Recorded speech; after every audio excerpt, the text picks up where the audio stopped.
Ok, nesse vídeo, né, hoje e agora, estaremos vendo as micoses oportunistas e as micoses sistêmicas, tá? No caso, né, das micoses sistêmicas oportunistas, a gente vai ver a aspergilose e a criptococose, e no caso das micoses sistêmicas, falaremos sobre histoplasmose e paracoccidioidomicose, ou PCM, beleza? Então,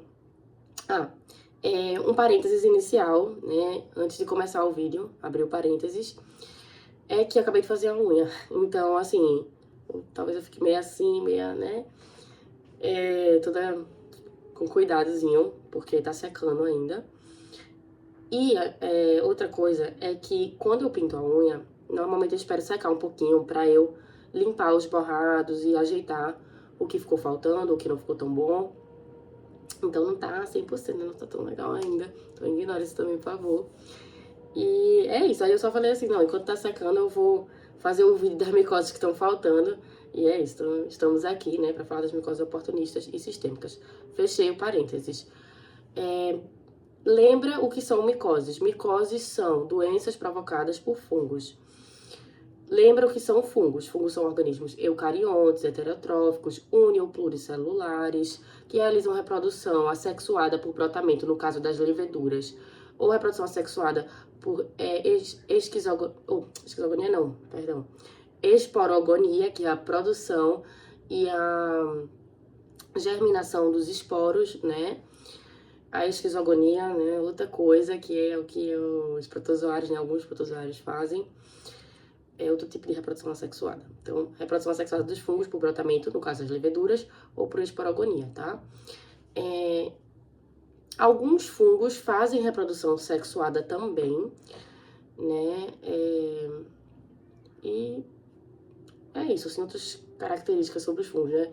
São organismos pertencentes ao reino fungi, apresentam parede celular constituída de quitina, que é um polissacarídeo estrutural, e possuem como substância de reserva energética, né, um polissacarídeo chamado glicogênio, né, que é o que nós animais também possuímos, né, também utilizamos, ok? O que mais? Classificação morfológica dos fungos. Fungos filamentosos, tá?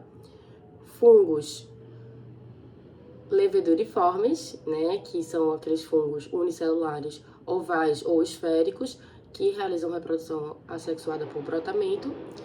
E ainda, né, os fungos dimórficos, que possuem as duas formas, né, e aí eles mudam de forma dependendo da temperatura. Se tiver na temperatura ambiente, o fungo vai estar na forma filamentosa. Se tiver na temperatura corporal, 37 graus, o fungo vai para a forma, né, leveduriforme, beleza? Beleza. Ok. Então, micoses oportunistas. Nas micoses oportunistas, nós temos a aspergilose e a criptococose. Uma característica comum ou geral das micoses sistêmicas oportunistas é que a via de penetração ou de implantação delas é inalatória. Então, né, começando pela aspergilose. O agente etiológico dessa micose é o Aspergillus spp, né? E as principais espécies de Aspergillus envolvidas, né, ou relacionadas à aspergilose são o Aspergillus fumigatus, Aspergillus flavus e o Aspergillus niger.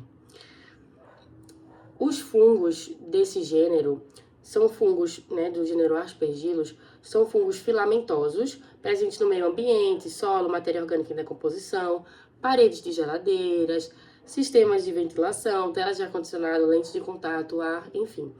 E aí, a contaminação ocorre através da inalação dos esporos, né? Então, inalei os esporos e aí eles vão colonizar ali, né, o meu trato respiratório, podem alcançar, né, o pulmão, ou então ficar ali nos paranasais, enfim.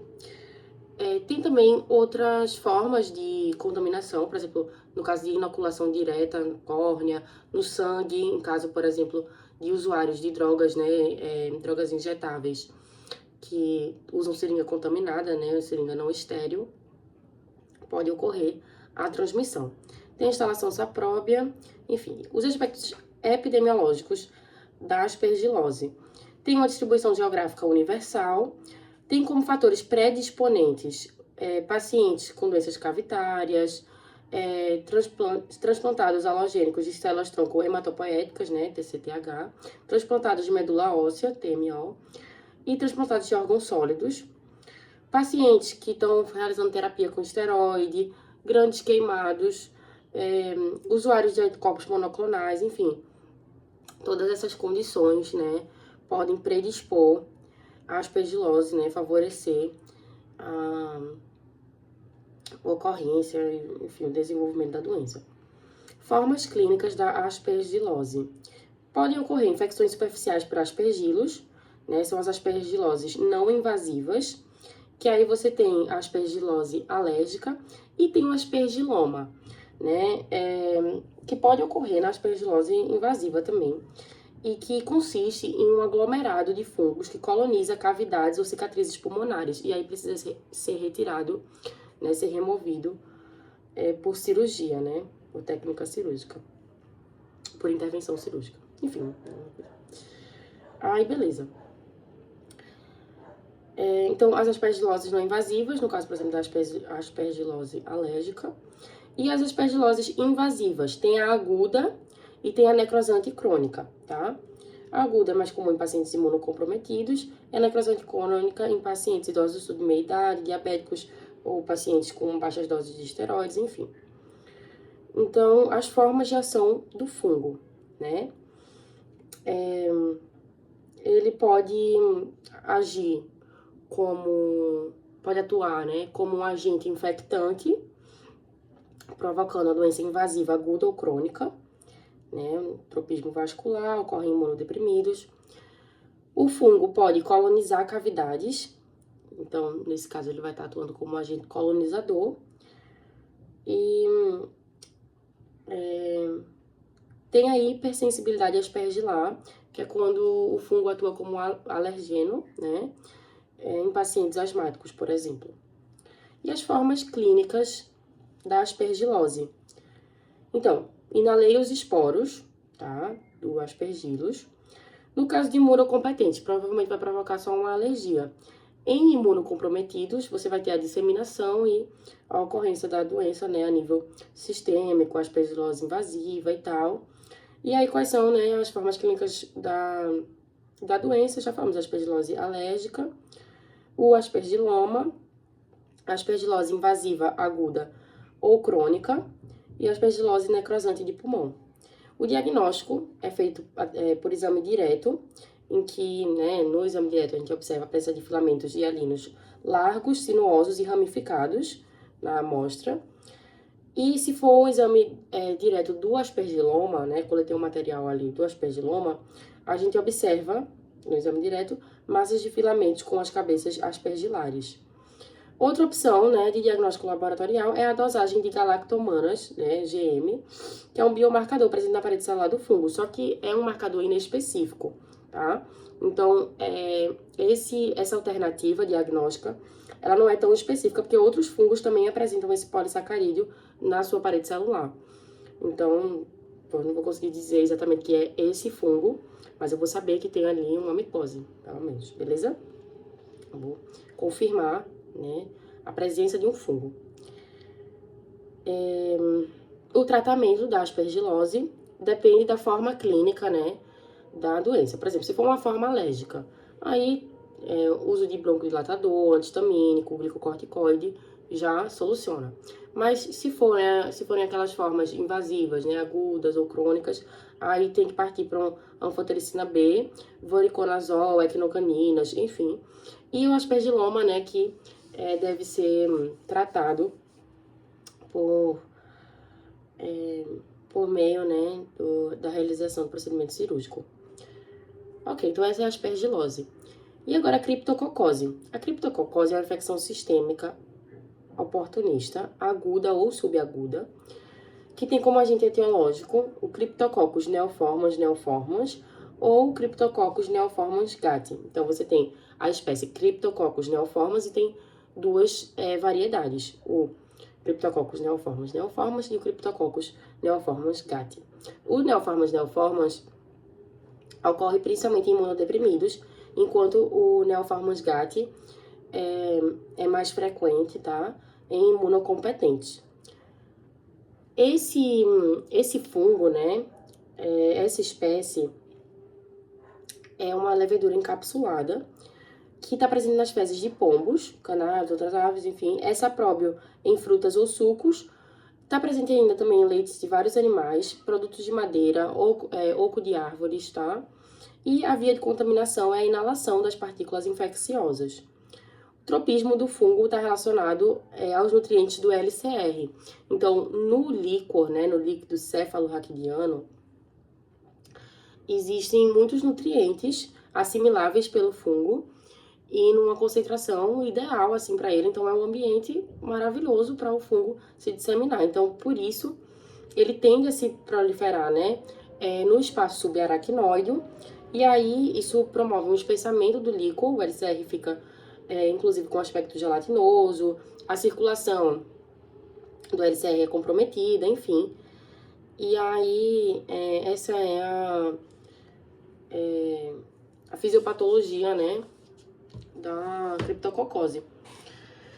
Aspectos epidemiológicos, distribuição geográfica universal, fatores predisponentes, pacientes portadores de leucemias, linfomas, diabetes, AIDS, lúpus eritematoso, doença de Hodgkin, transplantados, principalmente transplantados renais, e usuários de drogas imunossupressoras e corticoides, ok? Formas clínicas da criptococose. Pulmonar, aí vai gerar o que a gente chama de infecção primária. Pode ser assintomática, aguda, subaguda ou crônica. Tem a forma clínica meningoencefálica, né, que aí já é outro estágio da doença, que é a forma disseminada, né, de mais difícil controle. É a forma clínica mais importante, encontrada na maioria dos casos de morte. E nessa forma clínica, nesse estágio da doença, ocorrem sintomas como cefaleia, hipertensão intracraniana, alteração do nível de consciência, enfim. Tem ainda as formas clínicas óssea e cutânea. A óssea ocorre nos ossos longos, ossos do crânio e vértebras e simula neoplasias ósseas. E a cutânea, né, formação de abscessos, pápulas, pústulas, granulomas, ok? E o diagnóstico é feito através, né, da coleta do material, pode ser do LCR, escarro, enfim. E aí coloca no exame direto, né? No exame direto vamos observar células leveduriformes globosas ou ovoides, rodeadas por uma cápsula polissacarídea com 1 ou 2 brotamentos. E aí usa tinta de nanquim, aí usa tinta nanquim diluída para visualização. E o material coletado também pode ser destinado à cultura, né? Então tem a opção do exame direto, com observação, né, diretamente ali das células leveduriformes encapsuladas. E a cultura. A cultura, ela cresce de 2 a 7 dias no meio de saburate e com clorafenicol. E as colônias, elas têm um caráter esbranquiçado ou branco-amareladas. Tem ainda um diagnóstico, né, sorológico, né, pela detecção do antígeno, né, na corrente sanguínea, beleza? Mas normalmente, né, faz a coleta do material, bota pro exame direto, cultiva também, enfim. Então é isso, das micoses sistêmicas oportunistas, né? Da aspergilose e da criptococose. Diagnóstico diferencial, tá? De aspergilose. No caso das formas pulmonares da aspergilose, né, diferencia aí com neoplasia, cisto hidático, tuberculoma, hematoma intracavitário, actinomicose ou nocardiose. E no caso das formas cutâneas, né, eritema nodoso, lepra, criptococose, blastomicose, beleza? E agora vamos ver as micoses sistêmicas, histoplasmose e paracoccidioidomicose, PCM, né? As micoses sistêmicas são infecções fúngicas que acometem órgãos internos como pulmões, fígado, baço, sistema nervoso central, ossos, enfim. Apresentam dois, tipo, esse grupo de micoses apresenta dois tipos. As micoses sistêmicas, né, com o agente das infecções fúngicas oportunistas, que foram as micoses sistêmicas oportunistas que a gente conversou sobre, né, aspergilose, criptococose. E tem os patógenos respiratórios primários, agentes das micoses endêmicas, por exemplo, o Histoplasma capsulatum e o Paracoccidio brasiliensis, né? O Histoplasma capsulatum, evidentemente, vai ocasionar a histoplasmose e o Paracoccidium brasiliensis, a PCM, beleza? Características das micoses sistêmicas, né? Tem uma rota usual de infecção por inalação, então, assim como, né, as micoses sistêmicas oportunistas, essas que a gente vai estar falando agora, histoplasmose e paracoccidioidomicose, normalmente são contraídas através da inalação dos esporos, né, do fungo, ok? E aí, o que acontece? Inalação dos esporos, das partículas infecciosas. Beleza, aí o que acontece? É que as diferenças na apresentação clínica da doença, né, estão relacionadas à exposição ao patógeno e à acessibilidade do hospedeiro. E o diagnóstico das micoses sistêmicas envolve o histórico do paciente, dados epidemiológicos, sinais clínicos e exames laboratoriais. Então, começando pela histoplasmose, né, uma infecção sistêmica de evolução aguda ou crônica, que tem como agente etiológico o Histoplasma capsulatum, que é um fungo dimórfico térmico. Então, a temperatura ambiente, 25, 27 graus, ele está na forma filamentosa e na temperatura corporal, né, a gente vai observar ele na forma leveduriforme, beleza?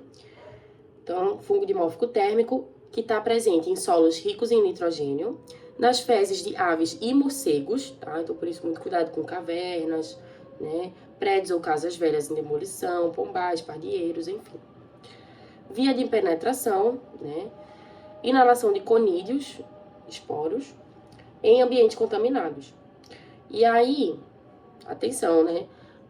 O Histoplasma capsulatum, né, esse fungo, por ele ser dimórfico térmico, ele é inalado na forma filamentosa, que é a forma infectante, forma que ele tá a temperatura ambiente, e aí no interior do corpo humano, né, ele passa para a forma leveduriforme, que é a forma parasitária encontrada, né, em temperaturas mais elevadas, por exemplo, né, a temperatura de 37 graus, que é a temperatura corporal. E a epidemiologia da histoplasmose, né, a distribuição geográfica é mais em países da América do Sul, América Central e da região central da América do Norte. Em relação à idade e sexo, antes da puberdade, afeta igualmente ambos os sexos, e nos adultos, a predominância é de homens brancos acima de 50 anos. Patogenia, né? Instalação de conídeos, tá? Inalou massa, aí eles atingem os alvéolos pulmonares, o que gera a alveolite, a inflamação dos alvéolos. E aí, você tem a transformação, né, do fungo que no ambiente estava na forma filamentosa para a forma leveduriforme. E aí, a forma leveduriforme do Histoplasma capsulatum é fagocitada pelo macrófago. Então, no exame direto, quando a gente pega e olha assim, a gente vai observar um negócio redondinho dentro do macrófago. Só que aí você fica, é histoplasmose? Porque essa é a visualização no exame direto. Só que aí surge a interrogação se é mesmo, se a gente já pode fechar o diagnóstico, porque, né, a observação por exame direto não confirma o diagnóstico, que pode ser leishmaniose, tá? A leishmania tem a mesma a mesma apresentação, né? Então você tem um redondinho dentro do macrófago. Aí fica, e aí? O que é, né? Então por isso é importante fazer a cultura. Só que a cultura demora um pouco, né? Porque o fungo, enfim, leva um certo tempo para crescer. Então, tá, voltando para a patogenia. e na lei os conídeos, que atingem os alvéolos pulmonares, aí você tem a alveolite.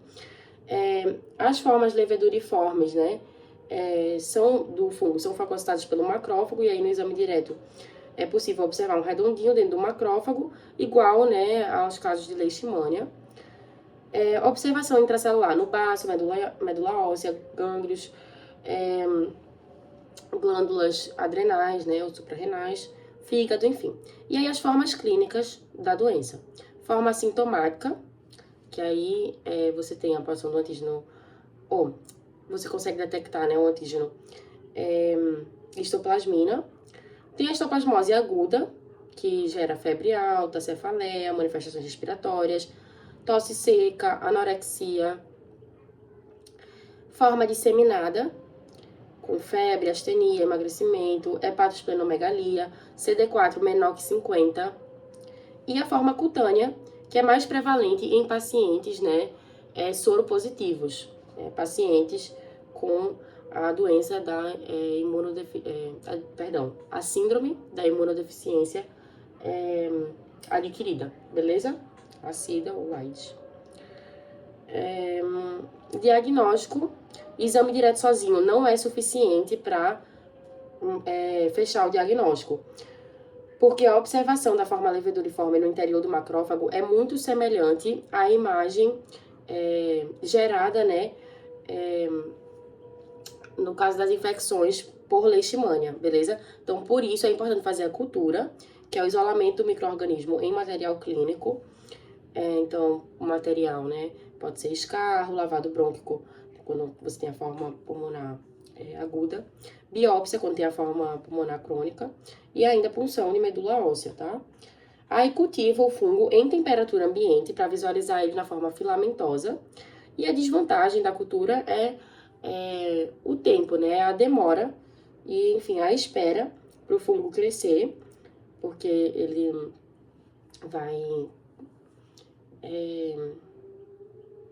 vai demorar aí cerca de 20 dias, né, para crescer. E o diagnóstico diferencial, tá, da histoplasmose, no caso da histoplasmose aguda pulmonar, a gente pode confundir com mononucleose infecciosa, com infecções por micoplasma, por clamídia. Na histoplasmose crônica pulmonar, tuberculose, o PCM. Nas lesões orais, PCM, neoplasias. No caso de pacientes que tem como... no caso de pacientes que têm hepatosplenomegalia, a gente pode confundir com leishmaniose visceral, e aí por isso, né, que o cuidado no exame direto é leishmania ou é histoplasma, porque é muito igualzinho, tá, a imagem formada, né, fornecida no exame direto, beleza? E o diagnóstico diferencial quando há lesões cutâneas, né, sífilis tardia, esporotricose, sarcoidose, beleza? E para fechar, né, a paracoccidioidomicose, ou PCM, ou ainda blastomicose sul-americana, que é uma infecção fúngica sistêmica causada pelo pelo Paracoccidioides brasiliensis, que é um fungo dimórfico térmico também. A forma infectante, né, portanto, a 28 graus Celsius, temperatura ambiente. E a forma em parasitismo, que é a forma leveduriforme, a 37 graus Celsius, temperatura corporal. O Paracoccidioides brasiliensis, além de fungo dimórfico térmico, ele é telúrico, então vive no solo orgânico em temperatura restrita. Ele não gosta de muita chuva, aí não gosta... Enfim, tem algumas particularidades, só vou ler aqui. A via de penetração, né, é a inalação de conídeos infectantes. A epidemiologia, distribuição geográfica, ocorre endemicamente em países da América do Sul e da América Central. No Brasil, tem mais casos relatados nas regiões Sudeste e Centro-Oeste e ainda um pouco no Sul, tá? Então, estados como São Paulo, Rio de Janeiro, Minas Gerais, Mato Grosso do Sul, Rio Grande do Sul, tá? São mais afetados. Você tem uma diminuição da prevalência da doença quando a gente vai para regiões áridas, semiáridas, né, Nordeste, enfim, e regiões superúmidas da Amazônia. porque feito disso, o fungo, esse fungo Paracoccidioides brasiliensis, ele vive em solo orgânico e ele tem uma temperatura restrita, né, bem definida, que ele gosta, tá, de viver. Então, de viver nessa temperatura, né? Então, se for temperatura muito quente, ou se for um ambiente com muita pluviosidade, né, ele não gosta, tá? Via de contaminação, poxa, já falamos, inalação dos conídeos infectantes. Outros aspectos epidemiológicos, sexo e idade. O PCM, né, é mais prevalente entre homens de 30 a 50 anos e é uma condição agravada por tabagismo e etilismo. As mulheres em idade fértil, elas são mais protegidas, né, elas ficam mais protegidas da doença porque o fungo, ele não consegue fazer o dimorfismo quando ele se liga ao estrogênio, né, ao estrógeno. E aí, com isso, né, você tem que mulheres em idade fértil têm maiores quantidades de estrogênio circulante, então por isso elas ficam mais protegidas, tá, da doença nessa fase de vida. A partir dos 50 anos, aí a prevalência já passa a ser parecida. Tem a profissão, né, trabalhadores ou ex-trabalhadores rurais são mais acometidos porque estão mais expostos, né, estão mais expostos. O fungo causador da PCM possui um período de latência longo, então ele pode, tipo, infectar e passar, sei lá, anos para manifestar a doença. E a patogenia, né, você tem como alterações iniciais, lesões de inoculação, e aí os parasitas eles podem ser drenados para os linfonodos regionais, e aí você tem a lesão linfática satélite, né, e a posterior disseminação do fungo com focos metastáticos. Quando você tem as alterações iniciais, né, lesão de inoculação e a lesão linfática satélite, a gente chama isso de complexo primário, tá? E as formas clínicas, né, tem as formas, né, assintomáticas, a aguda juvenil, com síndrome do abdômen agudo, síndromes obstrutivas, por compressão de vasos linfáticos, ou de, enfim, intestino, vias biliares e tal.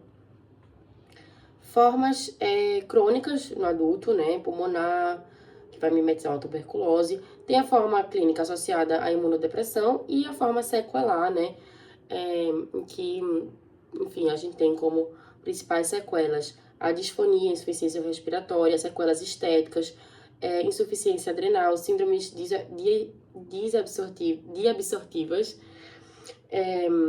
né, com depressão proteica, calórica, crises convulsivas, tá? No caso da forma aguda juvenil, você, assim, ela é bem polissintomática. Então, febre, astenia, perda de peso, anemia, linfadenomegalia, hepatosplenomegalia, leucocitose, eosinofilia,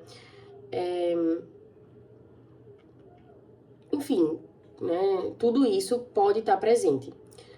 E a PCM, né, tem um polimorfismo clínico, apresentações clínicas, enfim, muito variadas, né, muitas formas clínicas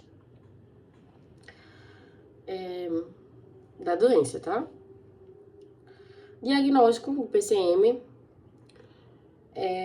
cultura e exame direto.